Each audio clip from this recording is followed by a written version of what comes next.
Assalamualaikum warahmatullahi wabarakatuh.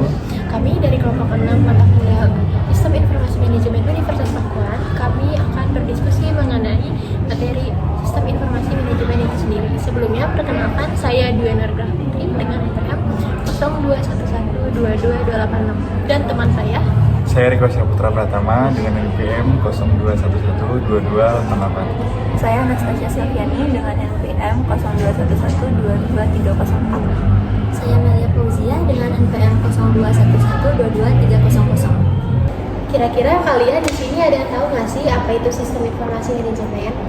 Kurang tahu. Nah, sistem informasi manajemen adalah suatu sistem perencanaan bagian dari pengendalian internal dalam bisnis yang meliputi dokumen, manusia, teknologi, dan prosedur dalam akuntansi manajemen yang bertujuan untuk mendukung operasional manajemen dan pengambilan keputusan dalam suatu organisasi serta membantu manajemen dalam membuat keputusan yang tepat dan efektif. Oh gitu. Jadinya biasanya itu kan di bidang manajemen apa aja yang menggunakan sistem informasi manajemen dalam sebuah perusahaan. Selain itu ada gak sih sistem yang bisa diintegrasikan dengan sistem informasi manajemen itu sendiri? Nah, sistem informasi manajemen biasanya digunakan dalam berbagai bidang manajemen. Contohnya bidang manajemen sumber daya manusia, keuangan, produksi, pemasaran, dan lain-lain juga. Nah, sistem informasi manajemen juga dapat diintegrasikan dengan sistem-sistem lain. Contohnya ada ERP atau Enterprise Resource Planning. Nah, ERP sendiri adalah sistem informasi manajemen yang terintegrasi secara menyeluruh yang digunakan oleh perusahaan untuk mengelola dan mengoptimasi berbagai proses bisnis mereka. Nah, dengan menggunakan ERP, data seluruh perusahaan dapat diakses dan dikelola lebih efisien. Nah, contoh yang kedua itu ada CRM atau Customer Relationship Management. Nah, CRM sendiri yaitu merujuk pada perangkat lunak atau platform yang dirancang khusus untuk membantu perusahaan dalam mengelola interaksi dan hubungan dengan pelanggan. Nah, CRM memungkinkan perusahaan untuk mengumpulkan, menyimpan, dan menganalisis data pelanggan dari berbagai sumber seperti langsung, panggilan telepon, email, media sosial, dan lainnya. Dengan memiliki visibilitas yang lebih baik terhadap perilaku dan preferensi pelanggan, perusahaan dapat menyediakan layanan yang lebih dipersonalisasi, merespon kebutuhan pelanggan dengan lebih cepat, dan meningkatkan kepuasan pelanggan. Nah, sistem informasi manajemen terdiri dari beberapa komponen yang saling terkait dan mendukung seperti input, proses, output, database, hardware, software, dan personil. Itu.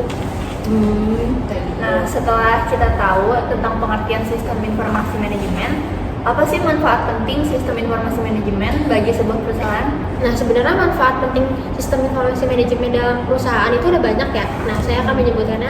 Contohnya pertama, menyediakan informasi dalam mengambil rangkaian keputusan yang penting bagi perusahaan. Nah, yang kedua ada meningkatkan akurasi data. Maksudnya itu adalah melalui sistem informasi manajemen, data akan masuk kemudian diolah secara otomatis sehingga membantu tugas tim manajemen lebih efektif dan efisien. Yang ketiga ada mempermudah koordinasi. Maksudnya adalah jika data sudah dihasilkan, kemudian data digunakan oleh divisi lain yang membutuhkan data tersebut. Nah, pertukaran data antara divisi satu ke divisi lainnya mampu membentuk hubungan yang sehat di suatu perusahaan. Yang terakhir ada meningkatkan kualitas SDM. Nah, jika data sudah diolah secara akurat, tentu data diolah dengan teknologi. Maka dari itu, SDM harus paham akan teknologi yang akan digunakan. Nah, hal ini berarti sistem informasi manajemen ini dapat meningkatkan SDM yang kemudian akan berdampak pada perkembangan bisnis. Oh, seperti itu. Jadi setelah mengetahui manfaat sistem informasi manajemen, nah untuk fungsi yang dapat dirasakan bagi perusahaan jika sebuah perusahaan menggunakan sistem informasi manajemen itu gimana? Nah, fungsi dari sistem informasi manajemen sendiri itu yang pertama ada memudahkan bagian manajemen melakukan perencanaan, pengawasan, serta pengarahan bekerja bagi semua departemen yang dikoordinasinya. Nah, yang kedua ada meningkatkan efektivitas dan efisiensi pengolahan data karena data yang diolah adalah sistem informasi suatu manajemen yang telah tersaji secara akurat dan bersifat real time. Dan yang ketiga ada meminimalisasi biaya dan meningkatkan produktivitas suatu perusahaan atau organisasi. Dan yang terakhir ada sebagai sarana peningkatan sumber daya manusia, karena dalam pelaksanaannya diperlukan unit kerja yang terstruktur dan terkoordinir yang berbasis teknologi. Kalau untuk karakteristik sistem informasi manajemen itu sendiri ada apa aja sih? Untuk karakteristik sistem informasi manajemen itu ada banyak ya. Yang pertama itu ada dibuat dengan perencanaan yang matang. Yang kedua ada bekerja dalam sistem yang lengkap dan komprehensif, yang aman serta mencakup semua interkoneksi. Yang ketiga ada dilakukan secara top down. Yang keempat ada mengurus berbagai macam situasi luar biasa dan kemudian melaporkan hal tersebut. Yang kelima ada membuat suatu perakiraan dan menghasilkan informasi yang canggih sehingga memiliki keunggulan yang kompetitif. Dan yang terakhir ada menciptakan suatu hubungan antara subsistem. Nah, itu aja sih untuk karakteristik dari sistem informasi manajemen itu. Kan tadi kan udah ngebahas sistem informasi manajemen itu kan kayak gimana. Nah, kalian udah tahu belum apa itu sistem? Nggak tahu, Mel. Emang pengertian sistem itu sendiri apa sih? Nah, sistem kalau menurut yang pernah saya baca di buku menurut Sutarman tahun 2013 di halaman 13, bahwa sistem adalah kumpulan elemen yang saling berhubungan dan berinteraksi dalam satu kesatuan untuk menjalankan suatu proses pencapaian suatu tujuan utama. Nah, kalau untuk pengertian yang lebih yang pada umumnya itu seperti suatu kesatuan komponen yang saling berhubungan dan berinteraksi untuk mencapai suatu tujuan. Nah, kalau bicara sistem kayak gini kan pasti ada subsistem kayak gitu ya kan. Nah, kalian tahu belum apa itu subsistem itu kayak gimana? Enggak sih. Kalau subsistem itu kayak sistem di dalam sistem. Ini berarti sistem berada pada lebih dari satu tingkat kayak gitu. Terus sistem itu ada sistem abstrak, fisik, deterministik, dan juga probabilistik. Nah, sistem abstrak, sistem deterministik, sama sistem probabilistik apa? Okay. Kalau sistem abstrak itu kan kayak suatu susunan teratur, gagasan atau konsepsi yang saling tergantung, atau sistem yang berupa pemikiran atau ide yang tidak tampak secara fisik kayak gitu. Nah, contohnya itu kayak sistem teologi, sebuah susunan gagasan mengenai Tuhan, manusia, dan juga sebagainya. Terus tadi kan nanya tentang sistem fisik nih. Sistem fisik itu kan jadi bisa dilihat gitu, atau kumpulan elemen atau unsur yang saling berinteraksi atau satu sama lain secara fisik serta dapat diidentifikasi secara nyata tujuan-tujuannya. Nah, contohnya itu sistem komputer, yaitu peralatan yang berfungsi bersama untuk menjalankan pengolahan komputer. Terus ada sistem deterministik. Nah, itu kayak beroperasi dalam cara yang dapat diramaikan secara tepat. Contohnya itu program komputer yang melaksanakan secara tepat sesuai dengan rangkaian instruksi. Terus ada sistem probabilistik. Ini tuh dapat diuraikan dalam istilah perilaku yang mungkin, tetapi selalu ada sedikit kesalahan atas ramalan atau hipotesa terhadap jalannya sistem. Contohnya itu kayak SPSS. Tuh. Terus kan di sistem juga kan ada sistem terbuka sama tertutup. Kalian udah tahu belum? Belum. Oh, jadi kalau sistem tertutup itu kayak sistem yang tidak berhubungan dengan lingkungan dan tidak dipengaruhi oleh lingkungan. Jadi contohnya itu kayak sebuah reaksi kimia di dalam sebuah tabung yang terisolasi. Nah, kalau sistem terbuka itu kayak sistem yang berhubungan dengan lingkungan dan dipengaruhi oleh lingkungan.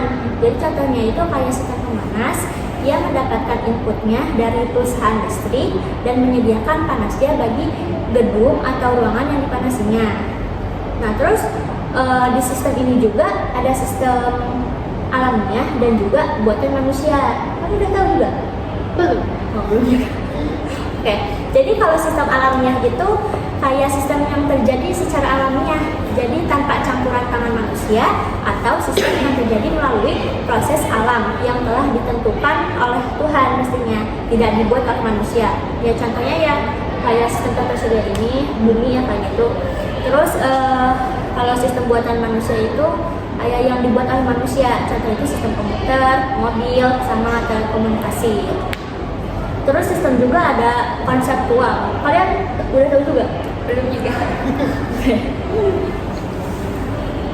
Kalau sistem konseptual kayak gini tuh menggunakan sumber daya konseptual, informasi, dan data untuk mewakili suatu sistem fisik. Contohnya itu kayak komputer adalah suatu sistem fisik, tetapi data dan informasi yang disimpan di dalamnya dapat dipandang sebagai suatu sistem konseptual. Nah, di dalam sistem ini tuh pastinya ada pendekatan sistem. Kalian udah tahu belum apa itu pendekatan sistem? Emang pendekatan sistem itu apa sih, Kak? Nah, pendekatan sistem ini tuh kayak perangkat kerja yang dianjurkan dalam memecahkan suatu masalah yang dilakukan oleh manajer, atau suatu upaya untuk melakukan pemecahan masalah yang dilakukan dengan melihat masalah yang ada secara menyeluruh dan melakukan analisis secara sistem itu. Kalau langkah-langkah pemecahan masalah itu apa sih? Langkah-langkah pemecahan masalah itu ada 3.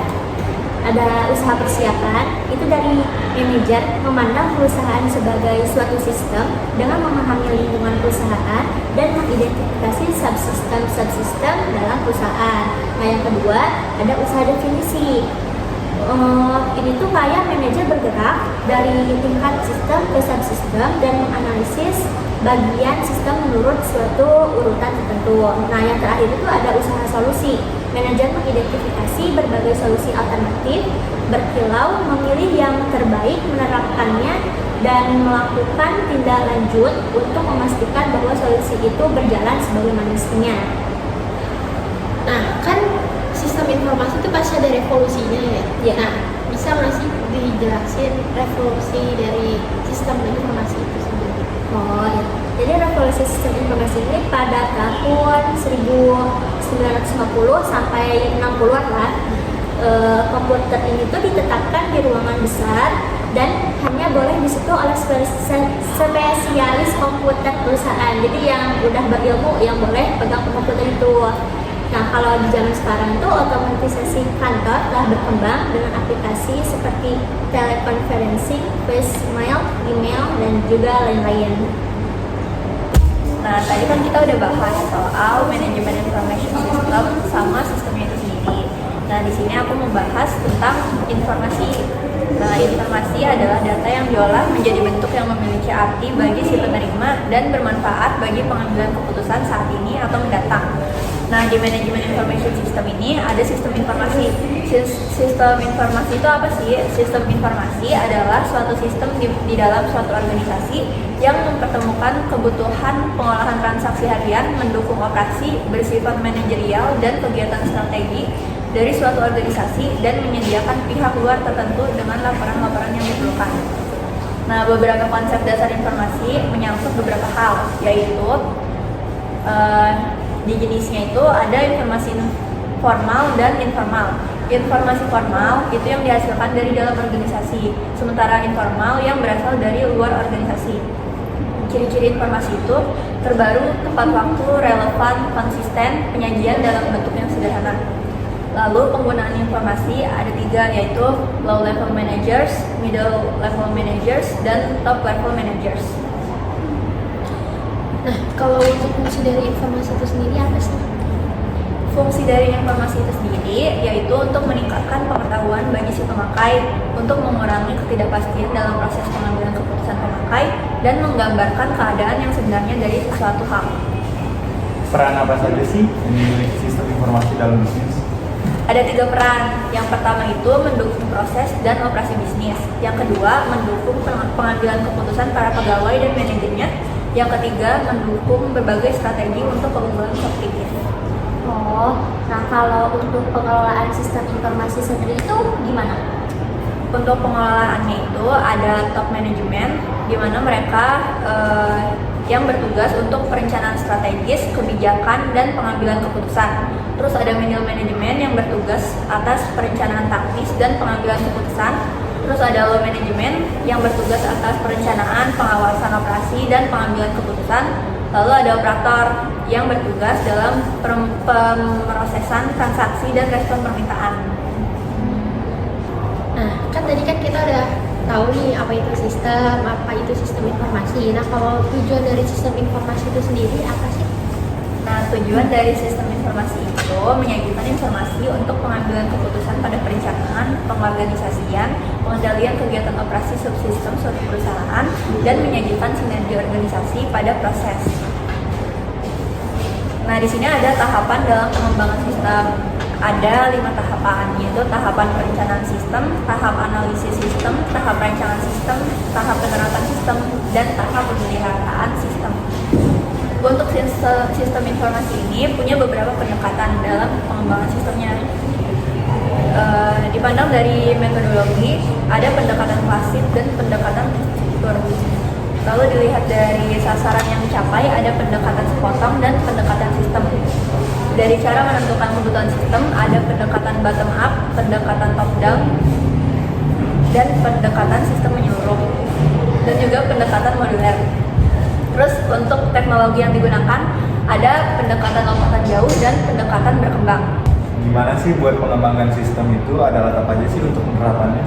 Nah, buat alat yang digunakan dalam pengembangan sistem itu, untuk perencanaan sistem ada data flow diagram atau DFD, structure chart atau SC, dan hierarki plus input process output atau HIPO. Terus untuk perancangan database ada entity relationship diagram atau ERD dan normalisasi. Nah, untuk perancangan input atau proses ada layout charting. Kriteria sistem yang baik itu kegunaan ekonomis, keandalan, kapasitas, kesederhanaan, dan fleksibilitas. Oh, nah kalau untuk perancangan sistem secara umumnya itu bagaimana? Buat perancangan sistem secara umumnya itu ada tahap-tahapnya. Yang pertama, meninjau dan menyetujui hasil studi kelayakan, anggaran, dan jadwal yang merupakan hasil analisa sistem. Yang kedua, merancang output dengan kriteria output yang dibutuhkan user. Yang ketiga, perancangan file atau database dengan alat bantu kamus data, ERD, dan normalisasi. Yang keempat, merancang input disesuaikan dengan kebutuhan output dan file atau database yang ada. Yang kelima, proses perancangan sistem berdasarkan layer monitor dengan bantuan struktur chart dan flowchart sistem yang menghasilkan spesifikasi sistem. Yang keenam, mendefinisi program dengan alat bantu DFD yang menghasilkan program flowchart. Yang ketujuh, deskripsi program digunakan untuk merancang modul-modul yang digunakan dalam sistem. Yang kedelapan, merancang paket program secara keseluruhan dengan deskripsi modul yang telah ada sehingga menghasilkan spesifikasi program. Yang kesembilan, meninjau kembali hasil rancangan disesuaikan dengan rancangan yang disetujui oleh manajemen dan membuat memorandum secara berkala kepada manajemen. Yang kesepuluh, mendokumentasikan semua hal yang berkaitan dengan rancangan. Lalu buat rancangan ini ada 3 kategori perancangan sistem. Yang pertama itu global based system, merancang sistem sedemikian sehingga mengganti atau merubah sebuah komponen lama. Biasanya perubahan ini dikarenakan strategi bisnis yang baru. Yang kedua, group based system, seringkali terkait dengan global based system, kegiatan pada kantor cabang atau departemen atau sekelompok user. Yang ketiga, local based system, dirancang untuk aplikasi yang digunakan beberapa orang, bisa 1 atau 2 orang, jenis aplikasinya bersifat khusus. Nah, untuk output, kan di sistem informasi itu ada output. Pengertian dari output itu sendiri apa? Nah, untuk outputnya ini kita harus merancangnya dulu. Jadi sasaran untuk merancang output adalah mentransformasi sejumlah besar data menjadi informasi yang berguna dan berkualitas. Ciri-ciri informasi yang berkualitas itu apa sih? Yang pertama, accessibility, mudah diakses, misalnya mengakses data melalui jaringan. Yang kedua, timelines, tepat waktu. Bila kita mengakses ke internet, misalnya dapat merespon dengan cepat. Yang ketiga, relevance, informasi yang dihasilkan relevan dengan usaha yang bersangkutan. Yang keempat, akurasi, ketepatan output dari data yang diolah. Yang kelima, usability, kegunaan output yang dihasilkan. Nah, jenis-jenis output ini ada banyak. Ada 3.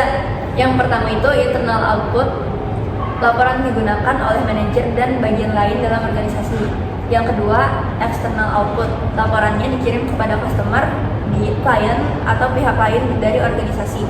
Yang ketiga, penerang dokumen, output komputer yang melayani input bagi aktivitas berikutnya. Kan ada beberapa jenis laporan ISH. Jenis-jenis laporan apa aja sih untuk berbagai tingkatan manajemen? Nah, jenis-jenis laporan untuk berbagai tingkatan manajemen yaitu laporan saringan atau filter report, lalu ada laporan pertanggungjawaban atau responsibility report. Terus ada juga laporan perbandingan atau comparative report. Nah, di laporan perbandingan ini, eksekutif dapat memperoleh perbedaan dan kesamaan dua atau lebih item.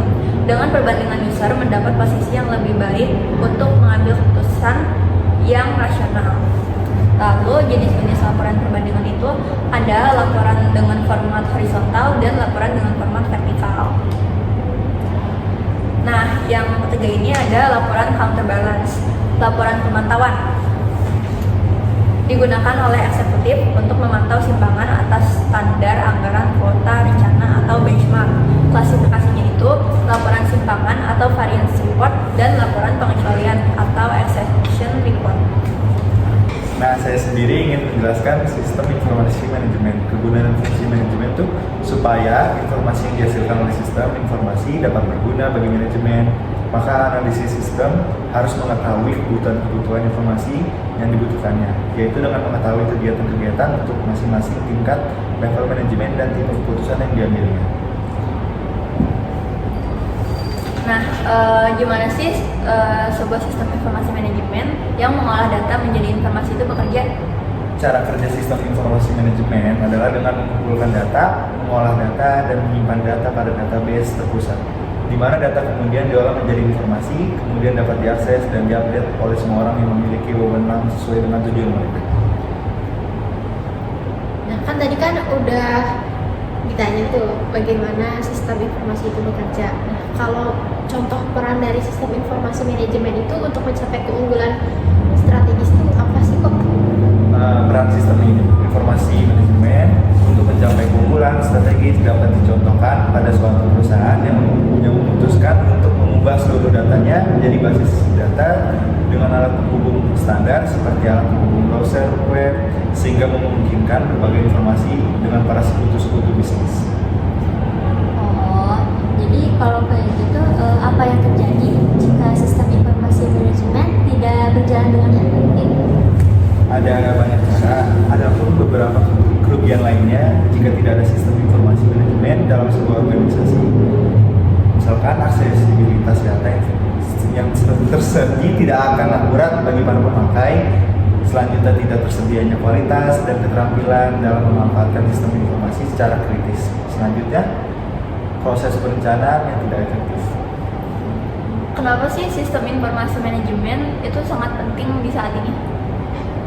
Kenapa sangat penting pada saat ini? Melalui sistem informasi manajemen, segala informasi diubah menjadi bentuk digital untuk mendukung proses pengambilan keputusan dalam organisasi.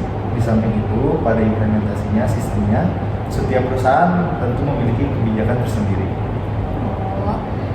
Bagaimana menurut pendapat Puko pentingnya sistem informasi manajemen dalam mengambil keputusan?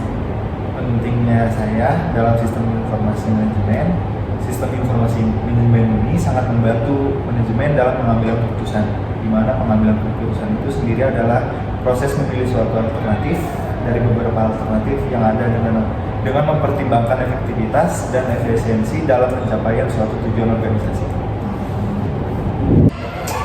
Mengapa sebuah organisasi membutuhkan visi dan rancangan sistem informasi ketika akan menerapkan teknologi dan informasi? Jadi kan penerapan atau aplikasi informasi tidak akan pernah dikelola hanya oleh satu orang saja. Nah, kesepakatan bersama tentang bagaimana memanfaatkan aplikasi teknologi informasi dapat memberikan pemahaman yang sama tentang apa yang dibutuhkan oleh organisasi terhadap sistem informasi. Nah, yang kedua, penentuan sumber daya informasi perusahaan dapat membantu mengkomunikasikan bagaimana keadaan masa depan dan membantu memberikan pemahaman yang konsisten dalam pembuatan keputusan oleh setiap orang. Yang ketiga, penentuan rancangan sistem informasi membantu pembuatan keputusan tentang bagaimana bisnis sistem informasi akan dijalankan. Tentang rancangan sistem informasi membantu mendefinisikan style perusahaan. Nah, misalnya Di Amerika Serikat pada tahun 1993, rumah sakit mulai merasakan perlunya penanaman sikap yang lebih kuat terhadap kebutuhan kualitas untuk dapat bersaing secara selektif di pasar global. Upaya ini tuh menyebabkan bagian sistem informasi menetapkan nilai yang tepat atas kegiatan yang dijalankan oleh bagian sistem informasi bersama-sama dengan orang-orang yang ada dalam organisasi tersebut. Nah, kalau bagaimana cara menciptakan visi informasi itu bagaimana? Nah, buat menciptakan visi informasi ini ada beberapa tahap. Yang pertama itu menentukan terlebih dahulu perkiraan perubahan lingkungan, persaingan bisnis, dan bagaimana perusahaan bisa memanfaatkan teknologi tersebut. Yang kedua, setelah perkiraan tersebut ditentukan dan dicatat, maka ditentukan indikasi penggunaan informasi yang akan digunakan oleh perusahaan. Yang ketiga, jika sudah ditentukan implikasinya, maka didokumentasikan visi informasi. Lalu, bagaimana sih cara membuat visi dan rancangan informasi ini? Mungkin Penentuan visi dan rancangan informasi seperti proses pembuatan visi merupakan hal yang sulit. Nah, untuk itu diperlukan pemahaman tentang kebutuhan akan masa depan dan penentuan keseimbangan aspek manajerial dan teknologi informasi. Nah, sebelum visi dan rancangan dibuat, maka untuk menjamin kesuksesan pembuatan visi dan rancangan tersebut diperlukan beberapa syarat. Nah, yang pertama ada orang-orang yang berpartisipasi dalam pengembangan visi dan rancangan teknologi informasi seharusnya menunjukkan berbagai latar belakang OSIS, mulai dari manajemen rancang hingga bagian sistem informasi. Yang kedua harus disadari adanya kompleksitas dan luasnya penerapan teknologi informasi. Dan yang terakhir adanya fasilitator haruslah orang terpilih. Fasilitator ini adalah orang dari luar organisasi yang diminta pendapatnya tentang aplikasi teknologi informasi. Nah, perannya adalah menjamin bahwa hal-hal yang didiskusikan pada pembuatan visi dan rancangan teknologi informasi sudah benar. Nah, kan tadi udah tahu nih cara membuat visi dan rancangan informasi. Nah, setelah itu bagaimana sih cara atau langkah-langkah cara mengembangkan visi dan rancangan informasi itu sendiri? Bagaimana langkah-langkah cara mengembangkan visi dan rancangan informasi? Mungkin cara pertamanya review status organisasi saat ini dan kemudian membuat dokumentasi, terus menganalisa arah strategi perusahaan, visi strategis dari bisnis secara strategis organisasi. Lalu ada kesadaran akan adanya kecenderungan umum teknologi dan ketersediaan sumber daya teknologi. Selanjutnya mengidentifikasi visi untuk peran informasi. Selanjutnya menentukan rancangan. Setelah langkah-langkah di atas dilakukan, barulah dilakukan penentuan rancangan teknologi informasi. Dan yang terakhir, mengkomunikasikan visi dan rancangan, rencana perpindahan migraton plan, keputusan tentang visi dan rancangan teknologi informasi seharusnya digunakan sebagai input terhadap proses perencanaan teknologi informasi. Selanjutnya, tindakan-tindakan dan indikator-indikator kesuksesan apa sih yang meliputi implementasi sistem? Nah, itu tuh ada 6 nih. Yang pertama, dukungan dana dari dalam. Yang kedua, penyusunan organisasi baru. Yang ketiga, ketersediaan dan perbaikan yang terus-menerus. Yang keempat, klasifikasi personil yang baru. Yang kelima, update sistem secara rutin. Yang keenam, promosi orang-orang kunci. Dalam konteks implementasi, analisis sistem dalam agen perubahan. Analisis bukan hanya mengembangkan solusi teknis, tetapi juga mendefinisikan konfigurasi, interaksi, aktivitas pekerja, dan hubungan struktur antara berbagai kelompok dalam organisasi. Nah, jadi dimensi dan indikator apa kegagalan sistem informasi ini? Jadi, menurut penelitian, ada 5 dimensi kegagalan sistem informasi, yaitu dimensi organisasi. Kesuksesan suatu penerapan sistem informasi sangat dipengaruhi oleh faktor-faktor organisasi dalam sebuah pemerintahan, baik pemerintahan pusat, pemerintahan daerah, maupun organisasi-organisasi di bawah pemerintahan. Dalam dimensi ini terdapat 4 indikator yang dapat digunakan sebagai instrumen pengukuran antara lain: 1. Dukungan dan komitmen pimpinan. Kedua, hukum politik dan regulasi. Ketiga, keuangan. Keempat, strategi dan manajemen resiko. Lalu ada dimensi sumber daya manusia. Dimensi ini merupakan dimensi yang mencakup faktor-faktor manusia sebagai pelaksana teknis maupun pengguna. Beberapa indikator untuk mengukur Sumber daya manusia antara lain adalah sosial dan budaya, motivasi, kompetensi, TK, pendidikan, dan pelatihan. Lalu dimensi teknologi. Teknologi merupakan dimensi dalam kegagalan sistem informasi yang mencakup seluruh aspek yang berhubungan dengan teknis dan infrastruktur teknologi, informasi, dan komunikasi atau TIK. Adapun untuk dapat mengukur kegagalan maupun kesuksesan sistem informasi pada dimensi teknologi, indikator yang digunakan adalah sebagai berikut, yaitu pusat data dan konektivitas. Lalu dimensi layanan. Organisasi perlu menjamin layanan sistem informasi agar dapat tetap berjalan sesuai harapan dan mengatasi masalah-masalah baik teknis maupun non-teknis. Dalam operasional sistem informasi, adapun indikator pada dimensi layanan adalah komunikasi, kualitas dan dukungan layanan, data, dan informasi. Dimensi proses. Dimensi ini merupakan aspek-aspek yang berkaitan dengan proses penggandaan maupun pengembangan sistem informasi, mulai dari perencanaan sampai dengan proses pengembangan maupun penggandaannya atau procurement. Adapun indikator pada dimensi proses antara lain perencanaan, kompleksitas, kebutuhan perencanaan, dan business processing engineering atau BPR, interoperabilitas, dan integrasi manajemen proyek. Lalu, apa sih model evaluasi sistem informasi itu? Nah, dalam implementasi e-government, evaluasi ini dapat digunakan untuk mengukur penerimaan masyarakat terhadap layanan publik berbasis digital, baik layanan informasi publik, website, pemerintah, layanan administrasi, perizinan, dan layanan-layanan lainnya. Nah, teori operation action atau TAA merupakan cikal bakal dari TAN atau TAN. TRA digunakan untuk melakukan evaluasi sistem informasi menggunakan pendekatan melalui perilaku manusia, di mana diyakini bahwa keyakinan dapat mempengaruhi sikap dan norma sosial dan merubah bentuk keinginan berperilaku pada masing-masing individu. TRA memiliki dua konstruk utama. Yang pertama ada T, itu toward behavior. Yang ini adalah merupakan korelasi antara keyakinan dengan perilaku. Yang kedua ada subjek normal. Nah, subjek normal adalah tekanan sosial yang mendesak seseorang untuk menunjukkan perilaku. Dan yang ketiga ada teknologi acceptance model atau TAM.